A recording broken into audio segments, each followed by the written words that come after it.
సోదరులు తెలుగుదేశం పార్టీలో సుదీర్ఘకాలం పనిచేసి 30 సంవత్సరాల పాటు అక్కడ పనిచేసి రాష్ట్ర ప్రధాన కార్యదర్శిగా తెలంగాణ రాష్ట్రంలో తెలుగుదేశం పార్టీకి రాష్ట్ర ప్రధాన కార్యదర్శిగా ఉన్న సోదరులు అట్లాగే ఖైరతాబాద్ నియోజకవర్గ బాధ్యులు సోదరులు శ్రీనివాస్ నాయుడు గారు, వారి సతీమణి సోదరి రాష్ట్ర కార్యదర్శిగా ఉన్న శ్రీమతి సుజాత గారు, అట్లాగే వారి వెంబడ ఈరోజు పెద్ద ఎత్తున ఖైరతాబాద్ అట్లాగే జూబ్లీహిల్స్ నియోజకవర్గంలోని వెంగళరావు నగర్ డివిజన్ కూడా మా అలీ మస్కతి గారి నాయకత్వంలో వెంగళరావు నగర్ డివిజన్కి సంబంధించిన నాయకులు కూడా జాయిన్ అయినారు. వారికి అట్లాగే జూబ్లీహిల్స్ నియోజకవర్గంలో నామినేషన్ వేసి ఒక ఇండిపెండెంట్ అభ్యర్థిగా నామినేషన్ ఉపసంహరించుకొని మన అభ్యర్థి శ్రీమతి మాగంటి సునీత గారు గెలవాలి అని చెప్పి తన నామినేషన్ విత్డ్రా చేసుకుని మనకు మద్దతు ప్రకటించిన సోదరుడు అడ్వకేట్ ఇబ్రాహీం గారికి, వారితో పాటు విచ్చేసిన వారి సోదరులు, వారి కార్యకర్తలకి, వారి అభిమానులకి, ఈరోజు ఈ కార్యక్రమంలో పాల్పంచుకుంటున్న మా ఆడబిడ్డలకి, అన్నదమ్ములకి, అందరికీ, పాత్రికేయ మిత్రులకి పేరు పేరున అందరికీ నమస్కారం. శ్రీనివాస్ నాయుడు గారు చాలా కాలం మరి ఖైరతాబాద్ నియోజకవర్గంలో ముఖ్యంగా బంజారాహిల్స్ డివిజన్లో తన కార్యక్రమాలు చేస్తూ వస్తున్నారు.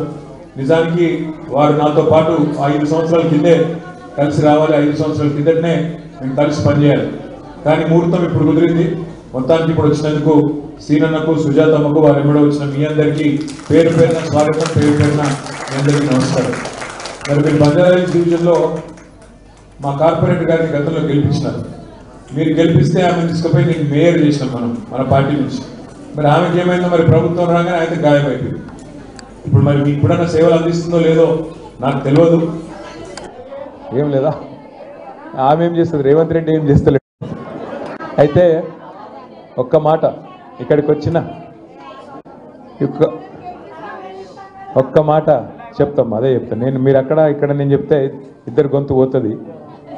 ఇప్పుడు ఏం జరుగుతుంది 2 ఏళ్ళ అంటే, మీరు ఆ తెలుగు సినిమా ఒకటి ఉంటుంది, నేను చిన్నగా ఉన్నప్పుడు స్కూల్ ఉన్నప్పుడు చూసిన, అహనా పెళ్ళంట అనే ఒక సినిమా వచ్చింది, చూసిరా మీరు? అహనా పెళ్ళంట సినిమా ఎట్లుంటుందంటే, అందులో ఒక ఆయన పెద్ద మనిషి బాగా కంజూస్ ఉంటాడు, బాగా పిసిన ఆయన. అయితే ఇంటికి ఎవరైనా వస్తే కూడా ఏం పెట్టాడు, ఉల్టా మళ్ళా అడ్డం పొడుగు మాట్లాడతాడు. ఆఖరికి మొత్తానికి మాయ మాటలు చెప్పి, మోసం చేసి, అబద్ధాలు చెప్పి బిడ్డకు పెళ్లి చేస్తాడు, కొత్త అల్లుడిని తెచ్చుకుంటాడు. ఇక మరి కొత్త అల్లుడు వచ్చినప్పుడు కొద్దిగా మర్యాద కదా, ఇంటికి వస్తే మొదటిసారి అత్తగారి ఇంటికి. సో ఏమంటాడంటే కొత్త అల్లుని, అల్లుడా మరి నీకు ఏం తినాలనిపిస్తుంది అంటాడు. అల్లుడు ఏమంటాడు, మామ నాకు చికెన్తోని మంచిగా చికెన్ వండి పెట్టి నాకు మంచి భోజనం పెట్టు అంటాడు. సరే పెడతా అంటాడు. పెడతా అని చెప్పి ఏం చేస్తాడు ఎరికేనా, అల్లుని ముంగట ఒక చిన్న ప్లేట్ పెట్టి, ఆ ప్లేట్లో అన్నం పెట్టి పచ్చడి వేసి ముంగట ఆయన గోడ మీద ఆడ కోడిని అలడదీస్తాడు. దాన్ని చూసుకుంటా ఇది తిను, పచ్చడి మెతుకులు తిను, నీకు చికెన్ తిన్న ఫీలింగే వస్తుంది, చికెన్ బిర్యానీ తిన్న ఫీలింగ్ వస్తుంది అని చెప్తాడు. రేవంత్ రెడ్డి కాంగ్రెస్ పార్టీ కథ కొద్దిగా కుడి ఎడమ గట్లే ఉన్నది. చూడరు మీరు, 2 ఏళ్ల కిందట ఏం మాటలు చెప్పినారు, ఎన్నెన్ని మాటలు చెప్పారు మీకు. అరిచేతిలో వైకుంఠం చూపెట్టి ఎన్ని మాటలు, ఒకటిగా బాండ్ పేపర్ల మీద రాసిచ్చి, గ్యారంటీ కార్డులను రాసిచ్చి, దేవుళ్ళ మీద ఒట్లు పెట్టి, మేము అత్తలకు 4,000 ఇస్తాం, కోడలకు 2,500 ఇస్తాం, 100 రోజులనే ఇస్తాం అని చెప్పిండా లేదా? ఓ గల్లి తిరిగి లొల్లి పెట్టి మామూలు కాదు, కార్డులు కొట్టి, కార్డులు ఇంటింటికి వంచి ఆగమాగం చేశారు. ఎంత అన్యాయం అంటే కేసీఆర్ గారు ₹1,00,000 ఆడపిల్ల పెళ్లికి ఇస్తే, లగ్గానికి ఇస్తే, నేను ₹1,00,000 కాదు మీదికెళ్ళి తులం బంగారం ఇస్తా అని చెప్పిండు రేవంత్ రెడ్డి గారు. ఎవరికన్నా వచ్చిందా తులం బంగారం? వచ్చిందా? తులం బంగారం కాదు. ఎంత ఘోరం అంటే, మీ మెడల పుస్తల తాడు గుంజుకోకపోతే వీళ్ళే గొప్పోళ్ళు. అంత దుర్మార్గులు, అంత అరాచక ప్రభుత్వం ఇవాళ వచ్చిన్నది.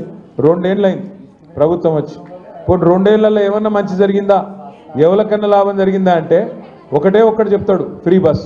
ఇక ఫ్రీ బస్సు అందం ఎంతుందంటే, ఫ్రీ బస్ ఎట్లున్నది కథ చెప్తావు. ఆడోళ్ళకేమో ఫ్రీ అట, ఆ ఇంట్లో ఉన్న మగోళ్ళకేమో డబుల్ టికెట్ అట, ఇంట్లో ఉన్న పిల్లగాళ్ళకేమో చాలా పెంచి బస్ పాసులు కూడా 25% పెంచిండు. లాభం అయిందా నష్టమైందా? మరి ఒక చేత్తో తీసుకున్నాడు, ఇంకో చేత్తో ఇస్తే లాభం ఎట్లయితుంది? ఇలా ఫ్రీ బస్సు అని దాని మీద గొప్ప పోజులు కొడుతున్నాడు. నేను మీ అందరికి చేసే ప్రార్థన ఒకటే, కేసీఆర్ ఉన్నప్పుడు కేసీఆర్ ప్రభుత్వం ఉన్నప్పుడు ఏం జరిగిందో మీకు తెలుసు. 200 రూపాయ పెన్షన్ 2000 అయింది, 200 పెన్షన్ 2000 రూపాయలు అయింది. అయిందా కాలేదా?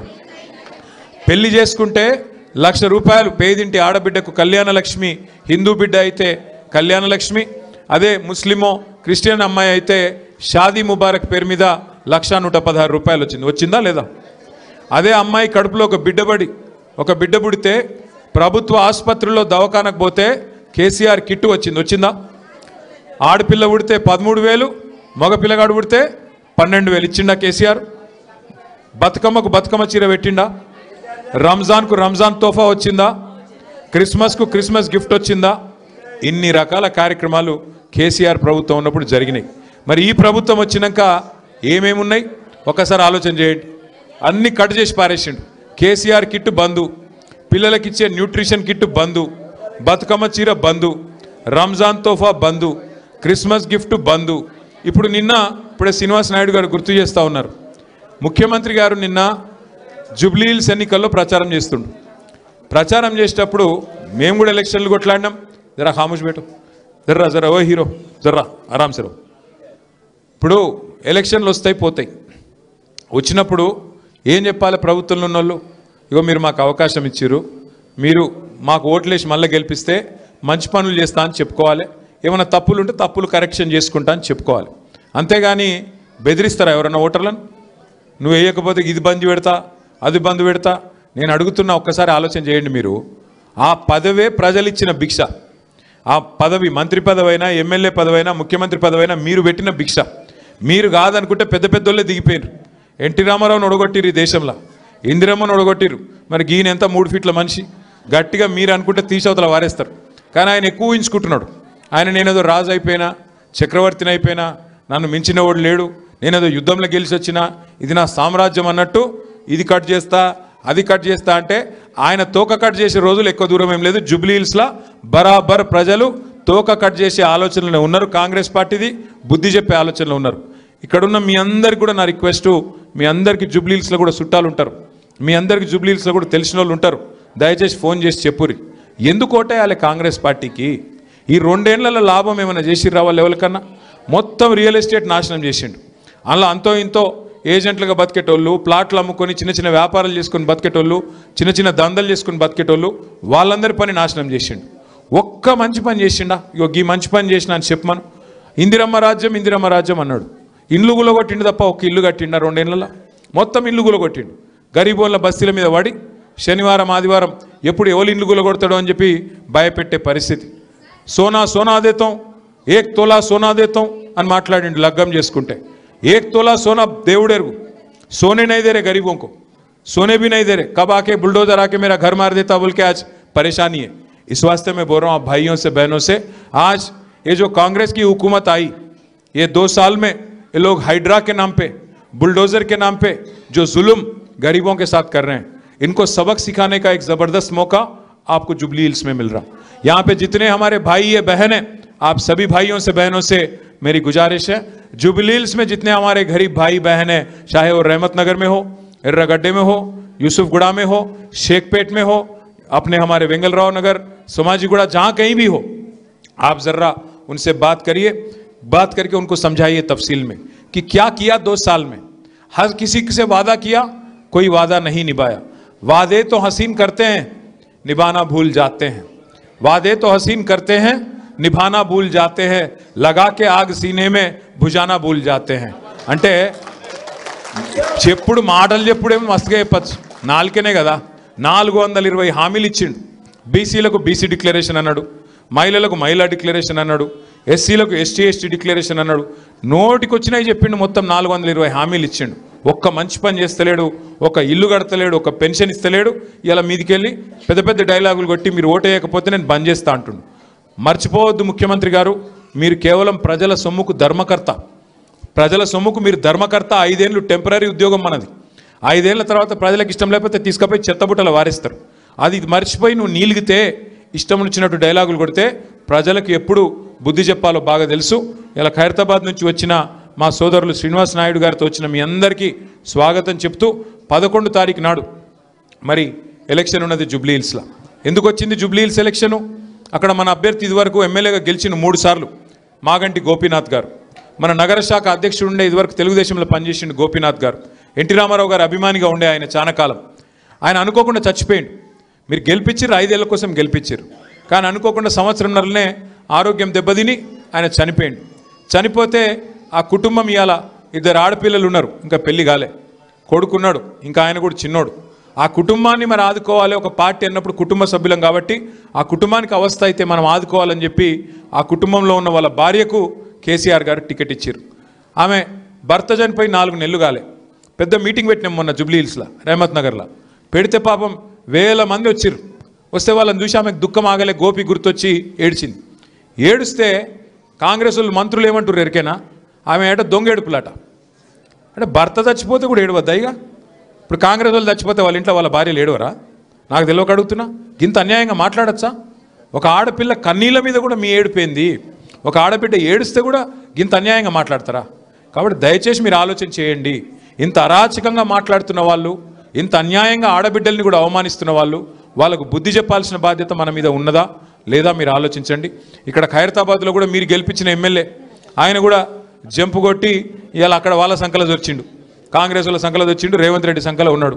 మేరమ్మబై ఆమె కూడా కాంగ్రెస్లో దుంకింది. కానీ మా ధైర్యం, మా గుండె ధైర్యం మీరు గట్టిగా ఉంటే మళ్ళీ తిరిగి కేసీఆర్ రావాలి అని మీరు అనుకుంటే బరాబర్ ఎవరితోనన్నా కొట్లాడతాం. డెఫినెట్గా మళ్ళీ తిరిగి కేసీఆర్ గారు ముఖ్యమంత్రి అవుతారు. మళ్ళీ తిరిగి కేసీఆర్ రావన్నా?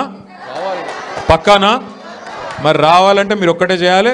మొదలు జూబ్లీహిల్స్లో ఉన్న మీ చుట్టాలకు, జూబ్లీహిల్స్లో ఉన్న మీ దోస్తులకు, మీ క్లాస్మేట్లకు, మీ బంధువులకు అందరికీ ఫోన్ చేసి చెప్పుర్రి. అవసరమైతే ఒక్క అడుగు పక్కనే కదా మీకు, అవతల పక్కకి రోడ్ అవతలకి ఉంటుంది జూబ్లీహిల్స్, యూసుఫ్ కూడా కానీ సోమాజ్ కూడా కానీ, జర్ర ఒక్క రవ్వ అక్కడ దాకా పోయొచ్చి ఎవ్వరు ఏం చెప్పినా మోసపోవద్దు. ఖచ్చితంగా మళ్ళీ కేసీఆర్ను తెచ్చుకోవాలి అనే మాట మీరు చెప్పాలి, మేము చెప్పాలి. 11 తారీఖు నాడు మాగంటి సునీత గోపీనాథ్ గారిని మీ అందరి ఆశీర్వాదంతో మళ్ళొక్కసారి ఎమ్మెల్యేగా జూబ్లీహిల్స్ నియోజకవర్గంలో గెలిపించుకుందాం. మీ ఆడబిడ్డల ఆశీర్వాదంతో ఒక ఆడబిడ్డ ఖచ్చితంగా తిరిగి హైదరాబాద్లో మళ్ళీ నిలబడాలని చెప్పి నేను కోరుకుంటూ, ఇంత పెద్ద ఎత్తున విచ్చేసిన మీ అందరికీ, ముఖ్యంగా పిల్లలు, సంటి పిల్లలను కూడా తీసుకొచ్చారు కొంతమంది, వాళ్ళందరికీ ప్రత్యేకంగా, ఎందుకంటే మీకు అవస్థ అవుతుంది నాకు తెలుసు, మీ కష్టం నాకు తెలుసు. ఇంట్లో ఇడిచిపెట్టరాదు, పిల్లలను బయటికి తీసుకురాక తప్పదు. మరి వాళ్ళు మిమ్మల్ని సతాయిస్తారు, నాకు కూడా అర్థమవుతుంది.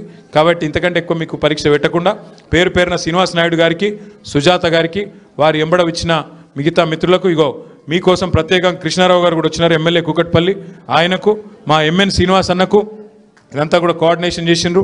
మా తమ్ముడు ఖైరతాబాద్ నియోజకవర్గ బాధ్యుడు తమ్ముడు మన్నే గోవర్ధన్ రెడ్డి గారికి, సోదరి శ్రీమతి షకీలా రెడ్డి గారికి.